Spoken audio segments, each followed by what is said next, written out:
Iran উপসাগরীয় আরব দেশগুলোর মাঝ দিয়ে বয়ে যাওয়া হরমুজ প্রণালীকে যুক্তরাষ্ট্রের ভূখণ্ড হিসেবে ঘোষণা করেছেন দেশটির প্রেসিডেন্ট ডোনাল্ড ট্রাম্প। এর জবাবে যুক্তরাষ্ট্রের অঙ্গরাজ্য ক্যালিফোর্নিয়াকে নিজেদের নতুন ভূখণ্ড হিসেবে ঘোষণা করেছে ইরান।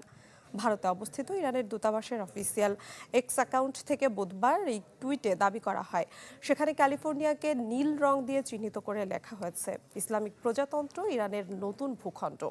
এর আগে ট্রাম্প ঘোষণা দিয়েছিলেন হরমুজকে তিনি মার্কিন ভূখণ্ড হিসেবে ঘোষণা দেবেন। এদিকে ট্রাম্পের এমন পোস্টের পর এর তীব্র নিন্দা জানিয়েছেন ইরানের উপপররাষ্ট্রমন্ত্রী কাজেম কারিবাদি। তিনি মার্কিন প্রেসিডেন্টকে উদ্দেশ্য করে লিখেছেন, হরমুজ প্রণালী ঘিরে তার এই দিবার স্বপ্ন খুব দ্রুতই ভাঙবে।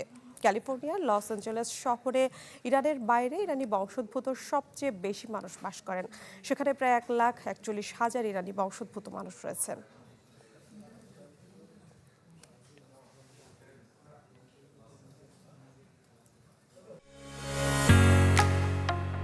ঢালাইয়ের সেরা প্রিমিয়ার সিমেন্ট।